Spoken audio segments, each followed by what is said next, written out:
ಓಂ. ವಚನ ಶ್ರೀ ದೇವಿ ಮಹಾತ್ಮೆ. ಕಾಳಿಕಾ ಪುರಾಣೋಕ್ತ ವಚನ ಶ್ರೀ ದೇವಿ ಮಹಾತ್ಮೆ ಪಾರಾಯಣ ಕ್ರಮ ಹಾಗೂ ಮಹಿಷಾಸುರಮರ್ಧಿನಿ ಸ್ತೋತ್ರ ಸಹಿತ. ಲೇಖಕರು ಶಾಂತಿಪ್ರಿಯ. ಪ್ರಕಾಶಕರು ಶ್ರೀ ಗಣೇಶ ಪ್ರಕಾಶನ, ಬೆಂಗಳೂರು. ಅಧ್ಯಾಯ 3.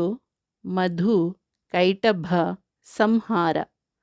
ಸೂತ ಪುರಾಣಿಕರು ಶಂಕರನು ನಂದೀಶ್ವರನಿಗೆ ಹೇಳಿದ ದೇವಿ ಮಹಾತ್ಮೆಯನ್ನು ಶೌನಕರಿಗೆ ಹೇಳುತ್ತಾ, ಶೌನಕರೇ, ದೇವಿಯು ತ್ರಿಮೂರ್ತಿಗಳಿಗೆ ಯಾವ ರೀತಿ ಕರುಣಿಸಿದಳೆಂಬುದನ್ನು ಕೇಳಿದಿರಲ್ಲವೇ ಎಂದು ಕಥೆಯನ್ನು ಮುಂದುವರಿಸಿದರು.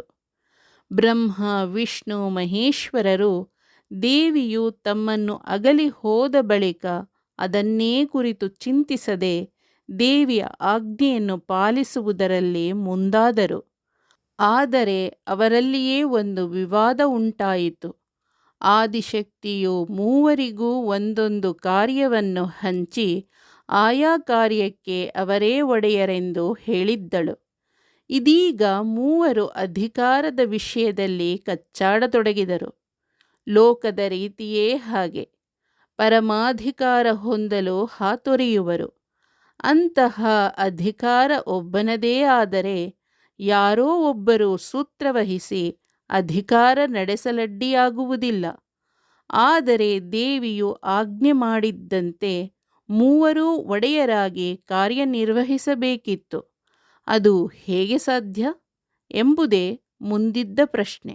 ಬ್ರಹ್ಮ, ನಾನೇ ಈ ಜಗತ್ತಿಗೆ ಒಡೆಯ. ಸೃಷ್ಟಿಯೇ ಇಲ್ಲದಿದ್ದರೆ ಜಗತ್ತು ಇರುವುದಾದರೂ ಎಲ್ಲಿ? ಅಂತಹ ಸೃಷ್ಟಿಕರ್ತ ನಾನೇ ಎಂದ ಬಳಿಕ ಒಡೆಯನೂ ನಾನೇ. ನನ್ನ ಗರ್ಭದಲ್ಲಿಯೇ 7 ಲೋಕಗಳು ಅಡಗಿವೆ. ನದಿ ಪರ್ವತಗಳು, ಕ್ರಿಮಿ ಕೀಟಗಳು, ಪಶು ಪಕ್ಷಿಗಳು, ದೇವ ಗಂಧರ್ವರು, ಕಡಲು ಕಾನನಗಳು, 100 ರಾಜರು, ರಥ ಪದಾತಿಗಳು, ಆಯುಧಗಳು, ದೇಶಕೋಶಗಳು, ಋಷಿ ಮುನಿಗಳು, ತೀರ್ಥಕ್ಷೇತ್ರಗಳು, ಸ್ವರ್ಗ, ಮರ್ತ್ಯ, ಪಾತಾಳಾದಿ ಲೋಕಗಳು ಇವೆಲ್ಲ ಇರುತ್ತವೆ.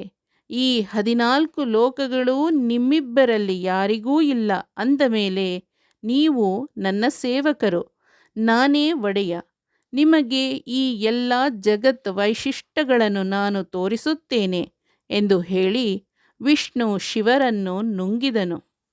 ವಿಷ್ಣು ಶಿವ ಇಬ್ಬರೂ ಬ್ರಹ್ಮನ ಗರ್ಭದಲ್ಲಿ ಅಡಗಿದ್ದ ಎಲ್ಲ ಲೋಕಗಳನ್ನು ಕಂಡು ಅತಿಶಯ ಆನಂದಪಟ್ಟರು. ಬ್ರಹ್ಮನು ಇಬ್ಬರನ್ನು ನುಂಗಿದ್ದ ಕಾರಣ ಹೊರಗೆ ಬರಲು ಅಸಾಧ್ಯವಾಗಿ ಹೋಯಿತು. ಇಷ್ಟಾದರೂ ಶಂಕರನು ಬ್ರಹ್ಮನ ಹಣೆಯಿಂದಲೂ ವಿಷ್ಣುವು ಕೆಳಗಿನ ಅಧೋದ್ವಾರದಿಂದಲೂ ಬಹು ಕಷ್ಟಪಟ್ಟು ಬಂದರು. ಬ್ರಹ್ಮನೇನು ತನ್ನ ಸಾಮರ್ಥ್ಯ ತೋರಿದ್ದನು. ವಿಷ್ಣುವು ಜಗನ್ನಿಯಾಮಕ, ಜಗನ್ನಾಟಕ ಸೂತ್ರಧಾರಿ. ವಿಷ್ಣುವು, ಬ್ರಹ್ಮನೇ, ನೀನು 7 ಲೋಕವನ್ನು ತೋರಿ ಚಕಿತಗೊಳಿಸಿದಂತೆ ನಾನು ಅಗಣಿತ ಲೋಕಗಳನ್ನು ನನ್ನ ಗರ್ಭದಲ್ಲಿಯೂ ತೋರಿಸಿ ನಿಮ್ಮಿಬ್ಬರನ್ನು ಬೆರಗುಗೊಳಿಸಬಲ್ಲೆ. ಇದೋ ನೋಡಿ ಎಂದು ತನ್ನ ಬಾಯನ್ನು ತೆರೆದನು. ವಿಷ್ಣುವಿನ ಬಾಯಲ್ಲಿ ಇಡೀ ಜಗತ್ತೇ ಅಡಗಿತ್ತು. ಇದರಿಂದ ಹರ್ಷಿತನಾದ ಶಿವನು, ಬ್ರಹ್ಮನೇ, ಕಂಡೆಯ, ನೀನೊಬ್ಬನೇ ಒಡೆಯನಾಗಬೇಕೆಂದು ಹೇಳಿದೆಯಲ್ಲ, ಈಗೇನು ಹೇಳುವೆ? ವಿಷ್ಣುವೂ ಸಮರ್ಥನೇ ಇರುವನಲ್ಲ ಎಂದನು. ಬ್ರಹ್ಮನು ನಾಚಿ ವಿಷ್ಣುವಿನ ಗರ್ಭವನ್ನು ಒಳಹೊಕ್ಕನು. ಶಂಕರ ಮತ್ತು ವಿಷ್ಣು ಇಬ್ಬರೂ ತನ್ನ ಗರ್ಭದಲ್ಲಿ ಹಲವಾರು ಲೋಕಗಳನ್ನು ಕಂಡಂತೆ ಅನೇಕ ಪ್ರಪಂಚಗಳನ್ನು ಕಂಡು ಬೆರಗಾಗಿ ಹೋದನು. ಅಲ್ಲಿ ಬ್ರಹ್ಮಲೋಕವೂ ಇತ್ತು. ಚಿತ್ರ ವಿಚಿತ್ರವಾದ ವಸ್ತು ವಿಶೇಷಗಳಿದ್ದವು. ಅದೊಂದು ದಿವ್ಯಲೋಕವೇ ಆಗಿತ್ತು. ಶ್ರೀ ವಿಷ್ಣುವಾದರೂ ಅಂತರಂಗದಲ್ಲಿ ಅಂತರ್ಮುಖಿಯಾಗಿ ಪರಮಾತ್ಮನಾಗಿ ಆಲದ ಮೇಲೆಯೇ ಮಲಗಿ ತಾನೇ ಪರಬ್ರಹ್ಮ ಸ್ವರೂಪನೆನಿಸಿದನು. ಬ್ರಹ್ಮನಿಗೆ ವಿಷ್ಣು ಗರ್ಭದಲ್ಲಿ ಸಂಚರಿಸುತ್ತಿದ್ದಂತೆ ಆಯಾಸವಾಯಿತು. ತನ್ನ ಗರ್ಭದಿಂದ ಈಚೆ ಬರಲು ವಿಷ್ಣು ಶಿವರು ಹೇಗೆ ಪರಿತಪಿಸಿ ಪ್ರಯಾಸಪಟ್ಟರೋ ಹಾಗೆ ಬ್ರಹ್ಮನಿಗೂ ಆಯಾಸವಾಯಿತು. ಈಚೆಗೆ ಬರಲು ದಾರಿಯೇ ಹೊಳೆಯಲಿಲ್ಲ. ಇದೇ ವೇಳೆಗೆ ಶಿವನು ವಿಷ್ಣುವನ್ನು ಪರಮಾತ್ಮನನ್ನಾಗಿ ತಿಳಿಯಲು ಆ ಪ್ರದೇಶವನ್ನು ಬಿಟ್ಟನು. ಬ್ರಹ್ಮ ನಾನಾ ರೀತಿಯಲ್ಲಿ ಹೊರಬರಲು ಪ್ರಯತ್ನಿಸಿ ಕಡೆಗೆ ವಿಷ್ಣುವಿನ ನಾಭಿ ಕಮಲದ ಮೂಲಕ ಹೊರಬಂದನು. ಹಾಗೆ ಹೊರಬರುವಾಗ ಅವನಿಗೆ ಹೆದರಿಕೆಯೇ ಆಗಿತ್ತು. ಈಚೆ ಬಂದವನೇ ಕಳವಳದಿಂದ 4 ದಿಕ್ಕುಗಳನ್ನು ನೋಡಿದನು. ಒಂದೊಂದು ದಿಕ್ಕು ನೋಡಿದಂತೆ ಅವನಿಗೆ ಒಂದೊಂದು ಮುಖ ಉಂಟಾಗಿ ಒಟ್ಟು 4 ಮುಖಗಳುಂಟಾದವು. ಇದೇನೆಂದು ಬ್ರಹ್ಮನು ಮೇಲ್ಮುಖವಾಗಿ ನೋಡಲು ಮತ್ತೊಂದು ಮುಖ ಉಂಟಾಯಿತು. ಹೀಗೆ ಪಂಚಮುಖಿಯಾದ ಬ್ರಹ್ಮ ಮುಂದೆ ಶಾಪಗ್ರಸ್ತನಾಗಿ ಒಂದು ಮುಖ ಕಳೆದುಕೊಂಡು ಅದು ಬ್ರಹ್ಮ ಕಪಾಲವಾಗಿ ಶಿವನ ಕೈ ಸೇರಿ ಅವನು ಅದನ್ನು ಹಿಡಿದು ಭಿಕ್ಷೆ ಬೇಡುವಂತಾಯಿತು. ಬ್ರಹ್ಮನಿಗೆ 4 ಮುಖಗಳು ಉಳಿದು ಆ ಮುಖಗಳಿಂದಲೇ 4 ವೇದಗಳುಂಟಾದವು. ಬ್ರಹ್ಮನು ಯಾವ ನಾಭಿ ಕಮಲದಿಂದ ಉದ್ಭವಿಸಿದಂತೆ ಹೊರಬಂದನೋ ಅದೇ ಕಮಲದ ಹೂವಿನ ಮೇಲೆ ಕುಳಿತು ವಿರಾಜಿಸಿದನು. ಇದೇ ಸಂದರ್ಭಕ್ಕೆ ವಿಷ್ಣುವಿನ ಕಿವಿಗಳಲ್ಲಿ ಅಡಗಿಕೊಂಡಿದ್ದ ಮಧು ಮತ್ತು ಕೈಠಭರರೆಂಬ ಶೂರರು ಬಲಿಷ್ಠರು ಹೊರಬಂದು ತಮ್ಮಲ್ಲಿದ್ದ ಕತ್ತಿ ಗದೆ ಬಿಲ್ಲು ಬಾಣಗಳಿಂದ ಬ್ರಹ್ಮನನ್ನೇ ಕೊಲ್ಲಲು ಉದ್ಯುಕ್ತರಾದರು. ಮಧು ಕೈಠಭರಿಬ್ಬರೂ ರಾಕ್ಷಸರು. ಬ್ರಹ್ಮನು ಅವರಿಬ್ಬರನ್ನು ನೋಡಿ, ಇವರನ್ನು ನನ್ನಿಂದ ಸೋಲಿಸಲಾಗಲಿ ಕೊಲ್ಲಲಾಗಲಿ ಆಗದು. ವಿಷ್ಣುವೇ ಇದಕ್ಕೆ ಸಮರ್ಥನು ಎಂದು ನಿರ್ಧರಿಸಿ ಕೆಲಕಾಲ ಅವರೊಡನೆ ಹೋರಾಡಲೆಂದು ತನ್ನ ಪರಿವಾರಕ್ಕೆ ಆಜ್ಞೆ ಮಾಡಿದನು.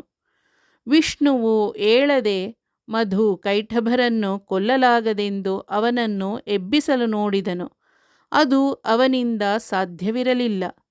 ಕೂಡಲೇ ಬ್ರಹ್ಮನು ಪರಾತ್ಪರಳು, ಪರಬ್ರಹ್ಮಸ್ವರೂಪಳು, ಮಹಾವೀರಳು, ನಿರ್ಮಳಳು, ನೀಲ ಕುದುರೆಯ ಮೇಲೆ ಕುಳಿತು ಶೋಭಿಸುತ್ತಿರುವವಳು, ಕಾಳರಾತ್ರಿ ಸ್ವರೂಪಳು, ರಾಕ್ಷಸ ಕುಲ ವೈರಿ ವಿಷ್ಣುವನ್ನು ಎಬ್ಬಿಸಲು ಸಮರ್ಥಳೂ ಆದ ದೇವಿಯನ್ನು ಕುರಿತು, ಅಮ್ಮ ದೇವಿ, ವಿಷ್ಣುವಿನ ಕರ್ಣಗಳಿಂದ ಈಚೆ ಬಂದ ಮಧು ಕೈಠಭರು ರಾಕ್ಷಸರು, ಪರಾಕ್ರಮಿಗಳು, ಲೋಕಕಂಟಕರಾಗುವರು. ಇವರನ್ನು ಕೊಲ್ಲುವ ಉದ್ದೇಶಕ್ಕಾಗಿ ವಿಷ್ಣುವಿನ ಕಣ್ಣುಗಳನ್ನು ತೆರೆಯಿಸು, ಅವನು ಸಮಾಧಿಯಲ್ಲಿರುವನು. ಓ ತಾಯೇ, ಜ್ವಾಲಾಮಾಲಿನಿಯೇ, ಶುಭಾಂಗಳೇ, ಪ್ರಾಣಶಕ್ತಿಯೇ, ಬಾಣ ಬಿಲ್ಲು ಗದೆ ಕತ್ತಿ ಮೊದಲಾದ ಆಯುಧಗಳನ್ನು ಹಿಡಿದು ಶೂರಳೆನಿಸಿರುವ ದುರ್ಗಿಯೇ, ಬೇಗನೆ ವಿಷ್ಣುವನ್ನು ಎಬ್ಬಿಸುವಂಥವಳಾಗು, ಇದರಿಂದ ಲೋಕೋಪಕಾರವಾಗುತ್ತದೆ ಎಂದು ಶ್ರದ್ಧಾಭಕ್ತಿಗಳಿಂದ ಪ್ರಾರ್ಥಿಸಿದನು. ಬ್ರಹ್ಮನ ಮೊರೆಗೆ ಓಗೊಟ್ಟು ಲೋಕ ಕಲ್ಯಾಣಾರ್ಥವಾಗಿಯೋ ಎಂಬಂತೆ ದೇವಿಯು ಕೃಪೆದೋರಿ ಮಹಾವಿಷ್ಣುವನ್ನು ಸಮಾಧಿಸ್ಥಿತಿಯಿಂದ ಎಚ್ಚೆತ್ತುಕೊಳ್ಳುವಂತೆ ಮಾಡಿದಳು. ವಿಷ್ಣುವು ಬಹುದಿನಗಳಿಂದ ನಿದ್ರೆ ಮಾಡಿದವನಂತೆ ಎಚ್ಚೆತ್ತು ಕಣ್ಣುಗಳನ್ನು ಬಿಟ್ಟು ಸುತ್ತಲೂ ನೋಡಿದನು.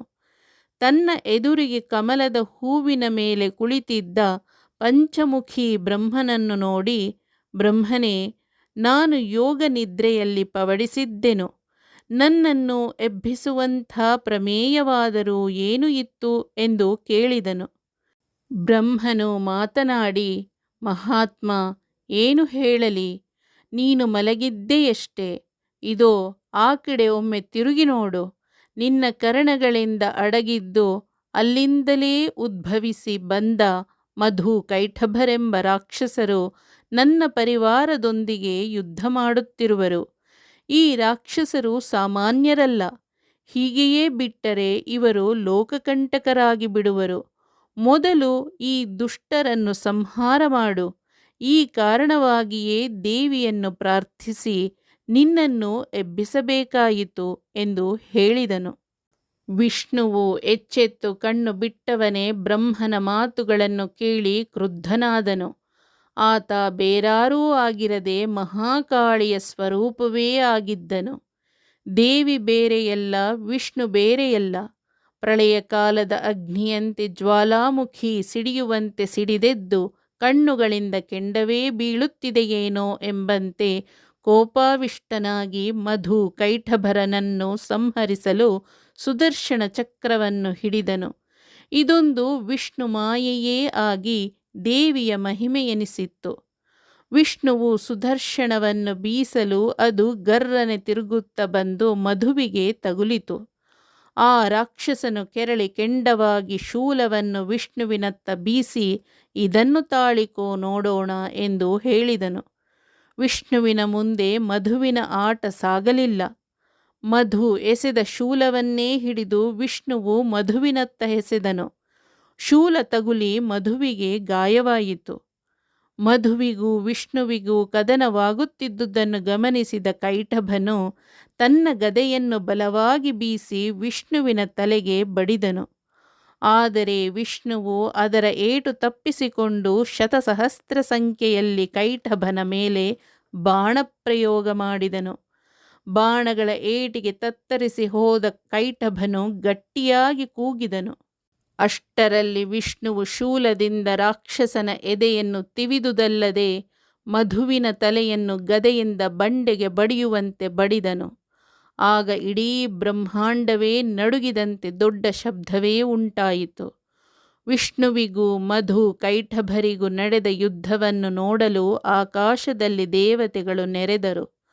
ಯುದ್ಧ ಕಾಲದಲ್ಲಿ ಝಳಪಿಸುತ್ತಿದ್ದ ಆಯುಧಗಳ ಶಬ್ದ ಬ್ರಹ್ಮಾಂಡದ ಒಳಗೂ ಹೊರಗೂ ಕೇಳಿಬರತೊಡಗಿತು. ಗದೆಗಳು ಪರಸ್ಪರ ತಾಗಿದಾಗ ಉಂಟಾಗುತ್ತಿದ್ದ ಕಿಡಿಗಳು ದೊಡ್ಡ ಜ್ವಾಲೆಯನ್ನುಂಟು ಮಾಡಿ ಮಾರ್ಗವೆಲ್ಲ ಪ್ರಕಾಶಮಯವಾಗುತ್ತಿತ್ತು. ಮಧು ಕೈಟಭರು ವಿಷ್ಣುವಿನ ಮೇಲೆ ಜಲವನ್ನು ರಭಸದಿಂದ ಪ್ರಯೋಗಿಸಿ ವಿಷ್ಣುವನ್ನು ಸೋಲಿಸುವ ಸಾಹಸ ಮಾಡಿ ವಿಫಲರಾದರು. ಯುದ್ಧವು ನಿಮಿಷ ನಿಮಿಷಕ್ಕೂ ಬಿರುಸಾಗುತ್ತಿತ್ತು. ಗದಾ ಯುದ್ಧ ಹೀಗೆ ಇಬ್ಬರ ನಡುವೆ ಹಲವಾರು ವರ್ಷಗಳು ಸಾಗಿತು. ಕೆಲ ಕಾಲ ಇಬ್ಬರೂ ಖಡ್ಗಗಳನ್ನು ಹಿಡಿದು ಯುದ್ಧ ಮಾಡಿದರು. ರಾಕ್ಷಸರ ಮೈಗೆ ಕತ್ತಿ ಏಟುಗಳು ತಗುಲುತ್ತಿದ್ದಂತೆ ಅವರ ಮೈಯಿಂದ ರಕ್ತ ಕೆಳಗೆ ಚೆಲ್ಲುತ್ತಿತ್ತು. ಮಹಾವೀರರಾಗಿದ್ದ ಮಧು ಕೈಟಭರನ್ನು ಸಂಹರಿಸುವುದು ಸುಲಭದ ಮಾತಾಗಿ ಉಳಿಯಲಿಲ್ಲ. ವರ್ಷಗಟ್ಟಲೆ ಎನ್ನುವಂತೆ ನಡೆದ ಯುದ್ಧದಿಂದ ರಕ್ತದ ಹೊಳೆಯೇ ಹರಿಯಿತು. ಕತ್ತಿಗಳ ಕಠೀಲ್ ಕಠೀಲ್ ಶಬ್ದ ಬ್ರಹ್ಮಾಂಡವನ್ನೆಲ್ಲ ವ್ಯಾಪಿಸಿತು. ವಿಷ್ಣುವು ಪ್ರತಿ ಹಂತದಲ್ಲೂ ಮಧು ಕೈಟಭರ ಖಡ್ಗ ಹಾಗೂ ಕಠಾರಿಗಳ ಏಟು ತಪ್ಪಿಸಿಕೊಳ್ಳುತ್ತಿದ್ದನು. ರಾಕ್ಷಸರಿಗೂ ವಿಷ್ಣುವಿಗೂ ನಡುವೆ ಘನಘೋರ ಯುದ್ಧವೇ ನಡೆದು ಹೋಯಿತು. 5,000 ವರ್ಷಗಳ ಕಾಲ ಯುದ್ಧ ಮಾಡಿದರೂ ಮಧು ಕೈಟಭರು ಚಿಗಿತುಕೊಳ್ಳುತ್ತಿದ್ದರೇ ವಿನಃ ನಾಶವಂತೂ ಆಗಲಿಲ್ಲ. ವಿಷ್ಣುವಿಗೂ ಇದು ಪೇಚಿಗಿಟ್ಟುಕೊಂಡಿತು. ದುಷ್ಟರ ಸಂಹಾರವಾಗದೆ ಶಿಷ್ಟ ರಕ್ಷಣೆಯಿಲ್ಲ.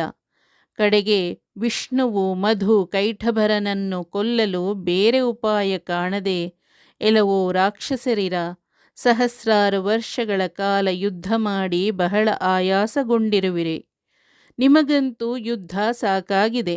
ಇನ್ನಾದರೂ ವಿಶ್ರಾಂತಿ ಪಡೆಯಿರಿ. ನಿಮ್ಮನ್ನು ಮೆಚ್ಚಿದ್ದೇನೆ. ನಿಮಗೇನು ವರ ಬೇಕೋ ಕೇಳಿ, ಕೊಡುತ್ತೇನೆ ಎಂದನು. ಮಧು ಕೈಟಭರು ವಿಷ್ಣುವಿನ ಮಾತಿಗೆ ನಕ್ಕು, ಎಲವೋ ಹರಿ, ಬಹುಶಃ ನಿನಗೆ ಯುದ್ಧ ಸಾಕಾಯಿತೆಂದು ತೋರುತ್ತದೆ. ನಮಗೂ ನಿನ್ನ ಮೇಲೆ ಬಹಳ ಮೆಚ್ಚುಗೆಯಾಗಿದೆ. ಇದುವರೆಗೂ ನಾವು ಕೊಟ್ಟ ಗದೆ ಬಾಣಗಳ ಹೊಡೆತವನ್ನು ಎದುರಿಸಿ ಶ್ರಮಗೊಂಡಿರುವೆ. ನಾವೇ ನಿನಗೇನು ಬೇಕೋ ಅದನ್ನು ಕೊಡುತ್ತೇವೆ, ಕೇಳಿಕೋ ಎಂದು ಅಹಂಕಾರದ ಮಾತುಗಳನ್ನಾಡಿದರು. ಹಾಗೆ ಮಧು ಕೈಟಭರು ಹೇಳಿದ್ದೇ ತಡ ವಿಷ್ಣುವು ಮಹಾಕೋಪದಿಂದ ತನ್ನ ಸುದರ್ಶನ ಚಕ್ರವನ್ನು ಅವರತ್ತ ಬೀಸಿ, ನಿಮ್ಮ ತಲೆಗಳು ಕತ್ತರಿಸಿ ಬೀಳಲಿ ಎಂದು ಹೇಳಿದನು. ರೊಯ್ಯನೆ ಬೀಸಿದ ವಿಷ್ಣುವಿನ ಚಕ್ರವೆಂಬ ಅಸ್ತ್ರವು ಹಾದು ಬಂದು ಮಧು ಕೈಟಭರ ತಲೆ 1000 ಚೂರುಗಳಾಗುವಂತೆ ಅವರ ತಲೆಗಳನ್ನು ಕತ್ತರಿಸಿತು. ಮಧು ಕೈಠಭರು ಬಾಳೆ ಮರ ಕತ್ತರಿಸಿದಾಗ ಕೆಳಗುರುಳುವಂತೆ ನೆಲಕ್ಕೆ ಬಿದ್ದರು. ದುಷ್ಟ ರಾಕ್ಷಸರ ಸಂಹಾರವಾದುದನ್ನು ಕಂಡು ಬ್ರಹ್ಮನು ಸಂತೋಷಪಟ್ಟು ಮಹಾವಿಷ್ಣುವನ್ನು ದೇವಿ ಪರಮ ಕಲ್ಯಾಣಿ ಎಂದು ಪರಿಪರಿಯಾಗಿ ಸ್ತುತಿಸುತ್ತಾ, ಮಹಾದೇವಿ, ಸರ್ವೇಶ್ವರಿ, ವಿಜಯಾಂಬಿಕೆ, ವಿಮಲಾಂಬಿಕೆ, ಶಿವೆ, ಮಂಗಳೇ, ಸೂರ್ಯ ತೇಜ ಪ್ರಕಾಶ ಉಳ್ಳವಳೆ, ಜ್ವಾಜಲ್ಯಮಾನವಾದ ಖಡ್ಗವನ್ನು ಧರಿಸಿರುವವಳೆ, ಹೊಳೆಯುವ ಕಣ್ಣುಗಳುಳ್ಳವಳೆ, ರಾಕ್ಷಸ ಕುಲ ವೈರಿಯೇ, ಮಧು ಕೈಠಭ ಸಂಹಾರಿಣಿ, ಲೋಕಕಂಟಕರಾದ ರಾಕ್ಷಸರನ್ನು ಸಂಹರಿಸಿ ಮಹದುಪಕಾರ ಮಾಡಿದೆ, ಪಾಹಿಮಾಂ ರಕ್ಷಮಾಂ ಎಂದು ಹೇಳಿದನು. ಬ್ರಹ್ಮನು ಈ ರೀತಿಯಾಗಿ ವಿಷ್ಣುವೇ ದೇವಿ, ದೇವಿಯೇ ವಿಷ್ಣು ಎಂದು ಭಾವಿಸಿ ಹರಿಯನ್ನು ಸ್ತುತಿಸಲು, ಮಧು ಕೈಠಭರ ಸಂಹಾರಿ ಹರಿಯು ಆನಂದ ತುಂದಿಲನಾಗಿ ಬ್ರಹ್ಮನನ್ನು ಕುರಿತು, ಬ್ರಹ್ಮನೇ, ನಾನು ಯೋಗ ನಿದ್ರೆಯಲ್ಲಿ ಮಲಗಿದ್ದೆನು.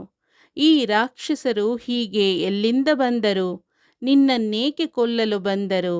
ನನ್ನನ್ನು ಹೇಗೆ ಎಬ್ಬಿಸಿದೆ? ಶಿವನು ಕಾಣುತ್ತಿಲ್ಲವಲ್ಲ ಎಂದೆಲ್ಲ ಕೇಳಿದನು. ಬ್ರಹ್ಮನು, ವಿಷ್ಣುವೇ, ಪರಮಾತ್ಮ, ನಾನು ನಿನ್ನ ಗರ್ಭವನ್ನು ಹೊಕ್ಕ ಬಳಿಕ, ಅಲ್ಲಿ ಹಲವಾರು ಲೋಕಗಳನ್ನು ನೋಡಿದ ಬಳಿಕ ಹೊರಗೆ ಬರಲು ಯತ್ನಿಸಿ ನಿನ್ನ ನಾಭಿಕಮಲದಿಂದ ಹೊರಬಂದೆ. ಆ ಸಂದರ್ಭದಲ್ಲಿ ನಿನ್ನ ಕಿವಿಗಳಲ್ಲಿ ಅಡಗಿದ್ದ ಈ ದುಷ್ಟ ರಾಕ್ಷಸರು ಈಚೆ ಬಂದು ಕೋಪಾವಿಷ್ಟರಾಗಿ ನನ್ನೊಡನೆ ಯುದ್ಧ ಮಾಡಿ ಕೊಲ್ಲಲು ಬಂದರು. ನಾನು ಈ ದುಷ್ಟರನ್ನು ಸಂಹರಿಸಲು ನೀನೊಬ್ಬನೇ ಸಮರ್ಥನೆಂದು ದೇವಿಯನ್ನು ಧ್ಯಾನಿಸಿ ಆಕೆ ಪ್ರತ್ಯಕ್ಷಳಾದಾಗ ನಿನ್ನನ್ನು ಯೋಗನಿದ್ರೆಯಿಂದ ಎಬ್ಬಿಸಲು ಪ್ರಾರ್ಥಿಸಿದೆ. ನನ್ನ ಕೋರಿಕೆಯನ್ನು ಮನ್ನಿಸಿ ದೇವಿಯು ನೀನು ಏಳುವಂತೆ ಮಾಡಿದಳು. ನೀನು ಎದ್ದ ಬಳಿಕ ರಾಕ್ಷಸರನ್ನು ಸಂಹರಿಸಲೆಂದು ನಿನ್ನಲ್ಲಿ ಪ್ರಾರ್ಥಿಸಲು ನೀನಾದರೂ ಯುದ್ಧ ಮಾಡಿ ಮಧು ಕೈಠಭರನ್ನು ಕೊಂದು ನಮಗೆಲ್ಲ ಸಂತೋಷ ಉಂಟು ಮಾಡಿದೆ. ಇಲ್ಲದಿದ್ದರೆ ಬ್ರಹ್ಮಾಂಡವೇ ನಾಶವಾಗಿ ಬಿಡುತ್ತಿತ್ತು. ನಮ್ಮಿಬ್ಬರ ಶಕ್ತಿ ಸಾಮರ್ಥ್ಯಗಳ ಪರೀಕ್ಷೆಯಾಗುತ್ತಿರುವಾಗ ಶಿವನು ಕಾಣೆಯಾದನು ಎಂದು ಹೇಳಿದನು. ವಿಷ್ಣುವು ಬ್ರಹ್ಮನು ಇಬ್ಬರೂ ಶಿವನನ್ನೇ ಕುರಿತು ಆಲೋಚಿಸತೊಡಗಿದರು ಎಂಬಲ್ಲಿಗೆ ಶ್ರೀದೇವಿ ಮಹಾತ್ಮೆಯ 3ನೆಯ ಅಧ್ಯಾಯ ಮುಗಿಯಿತು. ಯಾ ದೇವಿ ಸರ್ವಭೂತೇಷು ಮಾತೃರೂಪೇಣ ಸಂಸ್ಥಿತಾ ನಮಸ್ತಸ್ತೈ ನಮಸ್ತಸ್ತೈ ನಮಸ್ತಸ್ತೈ ನಮೋ ನಮಃ.